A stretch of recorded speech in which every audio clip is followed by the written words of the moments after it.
William Hague, the former Tory party leader, best known for wearing a cap at Thorpe Park, has had a rollercoaster week. The ex-Foreign Secretary, who I've always admired, appears to have lost the plot, as demonstrated by his candid interview, let's be polite, with Times Radio. In the interview, he said that the Women's Institute, a venerated and long-standing organisation created as a community focused on the interests of all females, should allow trans women, that's biological males identifying as females, to join. Most egregious was the language he used in this interview, telling women to effectively get over it and get used to intact biological males joining, which surely defeats the object of the Women's Institute. I mean, I'd humbly suggest the clue's in the name. It's the Women's Institute. Well, here's what William Hague told Times Radio. There are transgender people. They have changed their gender. This is part of our society now. And I think large national organisations like the WI have to get over that and get used to that.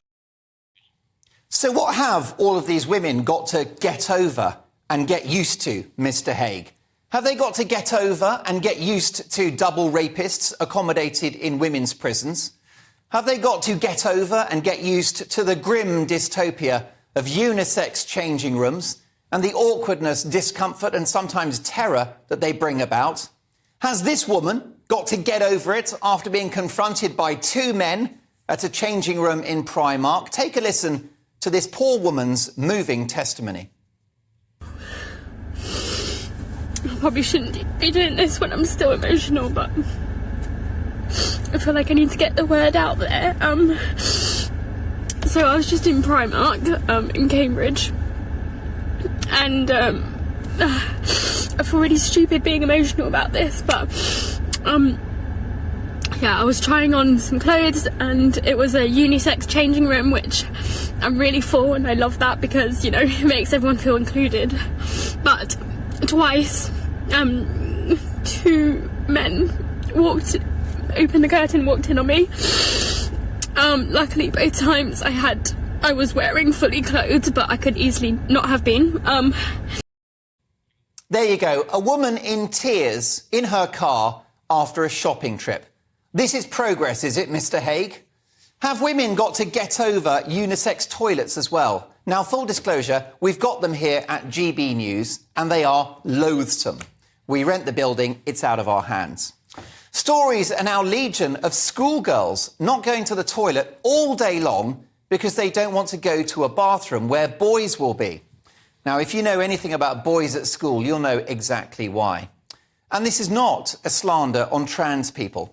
I am passionately pro-trans. I've got friends who have been on that important journey, and I believe it's a fundamental right to identify as you wish and for that to be respected.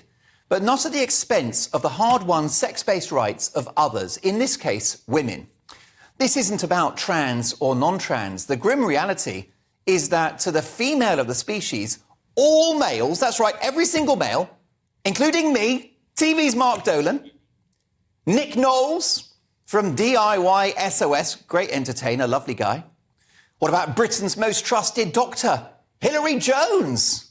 What a bedside manner. Silky-voiced crooner, Rod Stewart, total legend.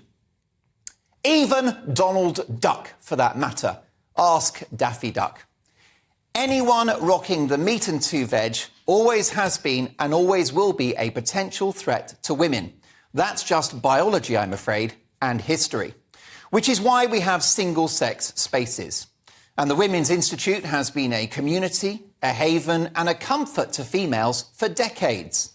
But William Hague seems to think that biological men who call themselves female being part of it is something which is inevitable. Charming, yet another bloke telling you to get over this and get used to it, ladies. Mr. Hague, forgive me and all of the women watching and listening to this show who won't get over it and won't accept it and won't get used to this madness. As the suffragettes proved, women's rights were always a hill to die on, and they always will be. By blurring the lines between what a man and a woman is, William Hague has made a right tit of himself. Willie wants willies in the WI. Get over it.